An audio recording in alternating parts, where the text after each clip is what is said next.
నమస్తే అండి. ప్రపంచంలో అతిపెద్ద అమ్మవారి విగ్రహం చూడటానికి కూడా 2 కళ్ళు సరిపోవు. స్థల పురాణం ఉన్న దేవాలయము ఆంధ్రప్రదేశ్ పశ్చిమ గోదావరి జిల్లాలో పెనుగొండ గ్రామంలో ఉన్న దేవాలయం. ఇక్కడ 2 దేవాలయాలు ఉన్నాయి. పురాతన దేవాలయం 5000 సంవత్సరాల క్రితమే ఇక్కడ ఉంది. శివుడు 5000 సంవత్సరాల క్రితం ఇక్కడ వెలిసున్నాడు. అలాగే శివును గుడిలో బ్రహ్మసూత్రంతో ఉన్న లింగము. ఇలాంటి లింగాలు చాలా కొద్ది మాత్రమే ఉంటుంది. అది ఇక్కడ ఈ పెనుగొండ గ్రామంలో ఉండటం మన అదృష్టంగా అనుకోవాలి. అలాగే పక్కనే అమ్మవారు కన్యకా పరమేశ్వర అమ్మవారి విగ్రహం కూడా ఉంది. లోపల 102 స్తంభాలు గల, అంటే 102 గోత్రీకులు అమ్మవారితో ఎవరైతే అగ్నికి ఆహుతి అయిపోయారో వారు గుర్తుగా 102 స్తంభాలు లోపల ఉన్నాయి. ఇక్కడ గోమాతలు అయితే ఉన్నాయి.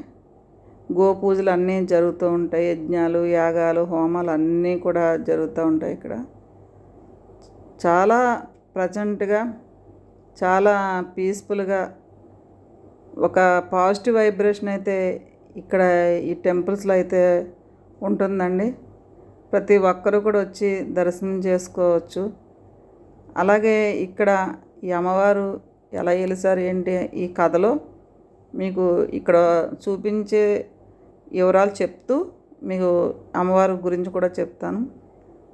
పెనుగొండ రాజ్యంలో కుసుమశ్రేష్ఠి రాణి కుసుమాంబ పాలనలో సంతోషంగా అందరూ ఉన్నారు, కానీ వారికి సంతానం అయితే లేదు. సంతానం కోసం గురువు భాస్కరాచార్యులు సలహా తీసుకుని పుత్రకామేష్టి యజ్ఞం చేశారు. యజ్ఞం చేసినప్పుడు అమ్మవారు ప్రత్యక్షమయ్యి వారికి పాయసం ఇవ్వటం జరిగింది. ఆ పాయసం తీసుకున్న తర్వాత భక్తి శ్రద్ధల పాయసం తీసుకున్నారు. వైశాఖ శుద్ధ దశమి రోజున ఆమె కవల పిల్లకు జన్మనిచ్చింది. నందికేశుడు అవతారమైన విరూపాక్ష అనే అబ్బాయి మరియు ఆదిపరాశక్తి అవతారమైన వాసవి అనే అమ్మాయి. విరూపాక్షుడు ధర్మశాస్త్రం, రాజకీయాలు మరియు యుద్ధ కళలో ప్రావీణ్యం సంపాదించాడు. వాసవిమాత లలిత కళలు, సంగీతం నేర్పించారు వాసవిమాతకి. చిన్నప్పటి నుంచి ఆమె శివుడు భక్తురాలు. ఆమె అసాధారణమైన అందం, చాలా అద్భుతమైన అందాలు రాసి ఆమె జీవితం శివునికి అంకితం చేయాలని నిర్ణయించుకుంది.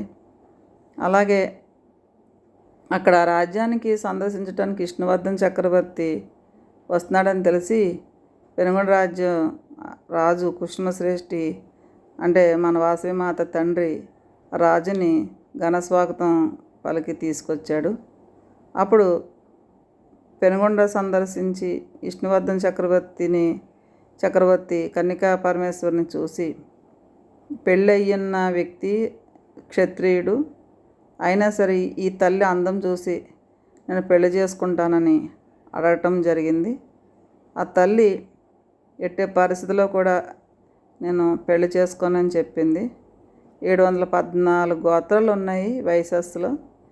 ఈ 714 గోత్రాల వారిని పిలిచి, రాజు నేను ఇలాగా కన్యకా పరమేశ్వరిని పెళ్లి చేసుకోవాలనుకున్న వాసవి మాతనని చెప్పినప్పుడు అందులో కొంతమంది ఇది కుదరదని చెప్తే అందులో 614 మంది భయంతో పారిపోయారు.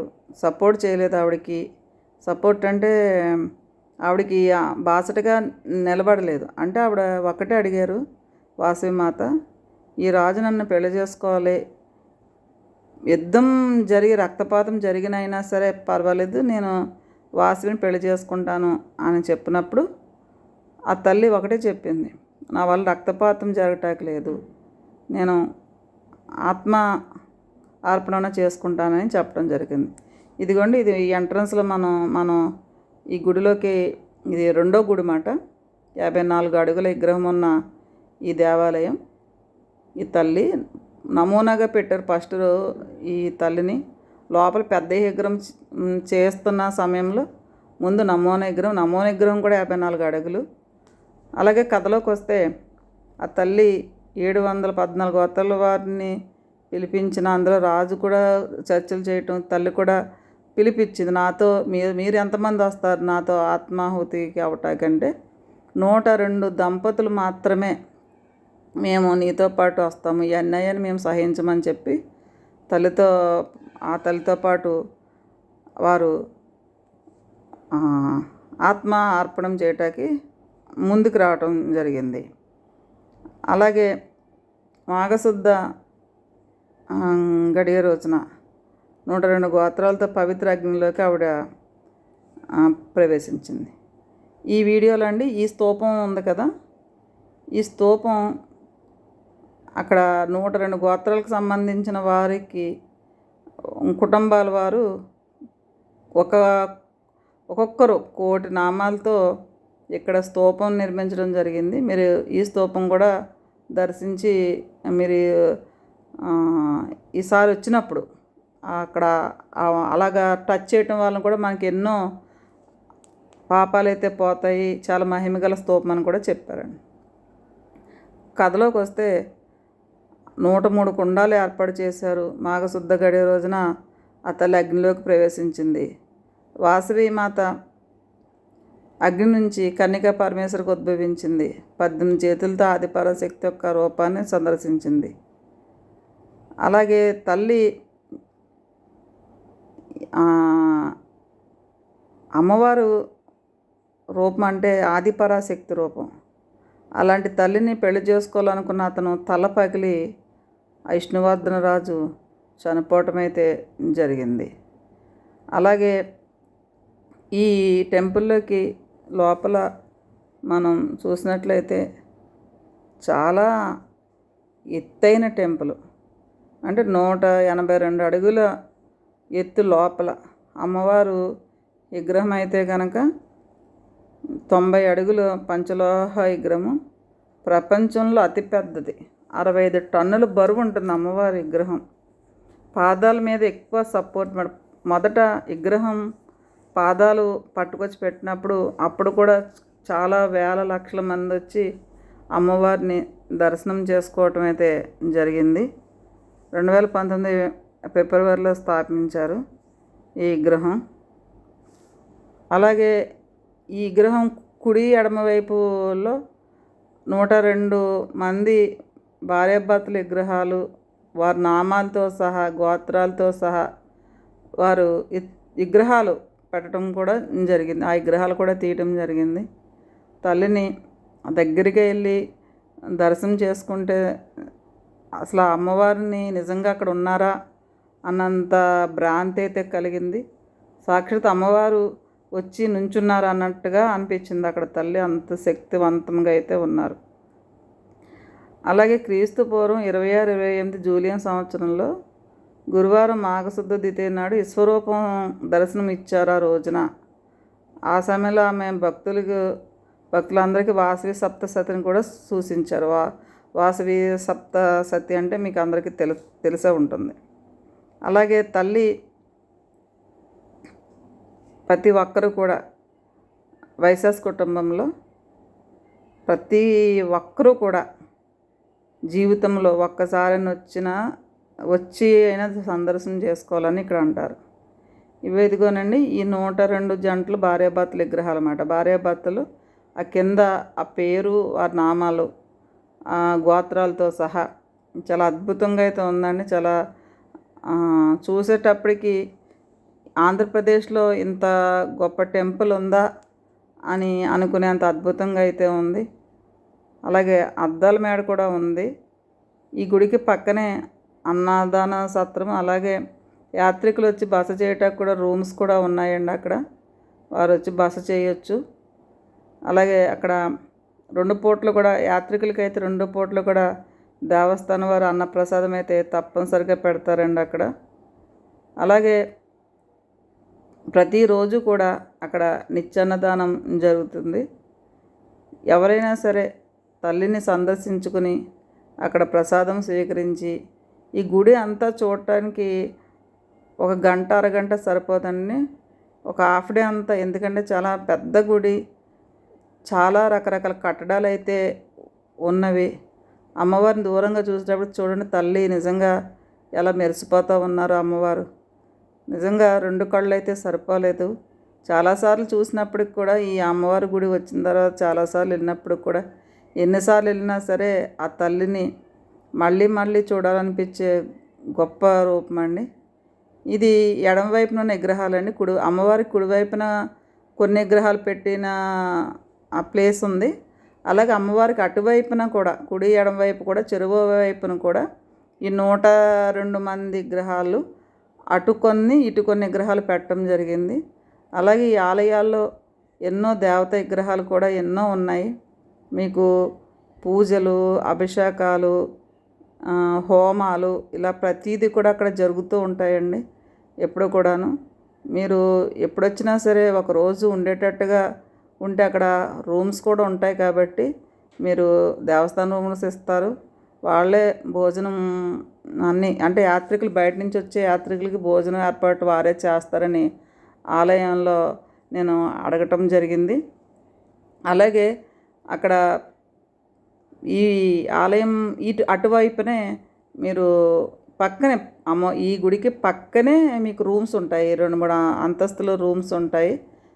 మీరు అక్కడ భోజనం చేసి రెస్ట్ తీసుకుని ఇక్కడ చుట్టుపక్కల ఉన్న ఎవరైనా కొత్తగా వీడియో చూసేవారు ఎవరైనా ఉంటే కనుక చుట్టుపక్కల చాలా దేవాలయాలు ఉన్నాయండి. అంతర్వేది ఉంది, భీమవరంలో సోమేశ్వర స్వామి ఉన్నారు, పాలకొల్లో రామలింగేశ్వర స్వామి ఉన్నారు. ఇలాగ ఎన్నో దేవాలయాలు అయితే ఉన్నాయి. వాడపల్లి వెంకటేశ్వర స్వామి ఉన్నారు, అన్నవరం సత్యనారాయణ స్వామి ఉన్నారు. చాలామంది కూడా ఈ టూర్లు అన్నీ 1 by 1 టూర్లు చూసుకుంటూ అమ్మవారిని మధ్యలో దర్శనం చేసుకునేవారు కూడా ఉంటారండి. ఈ తల్లిని మీరు వీడియోలో చూసాను నమస్కారం చేసుకుని మీ మనసులో ఉన్న కోరికలన్నీ సమర్పించుకోండి. అమ్మవారు చాలా మహిమగల అమ్మవారు. ఇక్కడ శ్రీచక్రం కూడా ఉంది. శ్రీచక్రం దగ్గరకంట వెళ్ళేటప్పటికి వీడియో తీయకూడదని చెప్పేటప్పటికి నేను వీడియో ఇంకా ఆపేశానండి. ఇంకా దగ్గరికి వెళ్ళి తీయకూడదని చెప్పి శ్రీచక్రం దగ్గరగా వెళ్ళి తీద్దాం అనుకున్నాం. కానీ ఆలయ నియమాలు బట్టి మనం తీయకూడదన్నప్పుడు తీయలేదు. అలాగే ఈ గుడికి అవతల పక్కనే నుంచే మనకి భోజనానికి ఏర్పాట్లు అయితే ఉంటాయండి. అక్కడ చాలా అద్భుతంగా అయితే భోజనం ఉంటుంది. కనికా పరమేశ్వరి అమ్మవారు జూలియన్ సంవత్సరం అంటే పునర్వసు నక్షత్రంలో శుక్రవారం వైశాఖ శుద్ధ దశమి నాడు ఆ తల్లికి ఆత్మాహుతి జరిగినట్టు అంచనా వేశారండి. అలాగే అగ్నిప్రవేశం నిర్వహించి క్రీస్తుపూర్వం 26-28 జూలియన్ సంవత్సరం గురువారం మాఘశుద్ధ ద్వితీయ నాడు ఆవిడ తల్లి విశ్వరూప దర్శనం ఇచ్చారు. అంటే అగ్నికి ఆహుతి అయిపోయిన వెంటనే ఆ తల్లి అమ్మవారి రూపంలో అందరికీ కూడా భక్తులందరికీ కూడా దర్శనం అయితే ఇవ్వటం జరిగిందండి. అమ్మవారు కనికా పరమేశ్వర అమ్మవారి తండ్రి 10-11 శతాబ్దం అంటే క్రీస్తు శకం వయసుల రాజుకి కుసుమశ్రేష్ఠి అక్కడ ఆ శకం సంబంధించిన వ్యక్తి అని చెప్పడం జరిగిందన్నమాట. అంటే క్రీస్తుల శకం వయసుల రాజు కుటుంబానికి సంబంధించిన వ్యక్తి కుసుమశ్రేష్ఠి అని చెప్పడం కూడా జరిగింది. వేంగి దేశంలో అంతర్భాగం అయింది ఈ ఈ ఈ కుసుమశ్రేష్ఠి పరిపాలన. పెనుగొండ రాజధానిగా పరిపాలన చేశాడు. 7వ విష్ణువర్ధనుడు పరిపాలన చేశాడు. అంటే విష్ణువర్ధనుడు అంటే కనికా పరమేశ్వర అమ్మవారిని పెళ్లి చేసుకోవాలని అనుకున్న వ్యక్తి. అమ్మవారు ఎప్పుడైతే అగ్నికి ఆహుతి అయిపోయారో అతను తల పగిలి అతను చనిపోవడం జరిగింది. ఇదిగోండి ఇదే మీకు రూమ్స్ అని చెప్పడం జరిగింది కదా. ఇక్కడ రూమ్స్ ఇక్కడ భోజనశాల చాలా పెద్ద శాల. ఒక్కసారి చాలామంది కూడా కూర్చుని భోజనం చేయొచ్చు.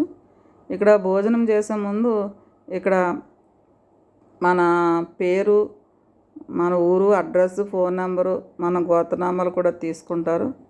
తీసుకుని అక్కడ ప్రేమగా ఆప్యాయంగా భోంచేసేయాలండి. ఎలా ఉంది ఇక్కడ మాకు గుడికి సంబంధించిన విధానాలన్నీ ఎలా ఉన్నాయి, మీకు నచ్చిందని చెప్పి ప్రేమగా అక్కడ ఒక వైసెస్ భక్తులు అక్కడ అంటే భోజనాలు కాడ ఆయన అంతా చూసుకునే పర్సన్ ఆయన. ఇక్కడ ఏర్పాట్లు ఎలా ఉన్నాయని ప్రతి ఒక్కరిని కూడా చాలా ప్రేమగా ఇంట్లో వ్యక్తులాగా పలకరిస్తున్నారండి. అక్కడ భోజనంలో అక్కడ మంచి రోజులైతే కనుక అమ్మవారికి ఇష్టమైన రోజులైతే కనుక పులిహోర, స్వీటు ఇలా కొంచెం భోజనం స్పెషల్ ఉంటుందట.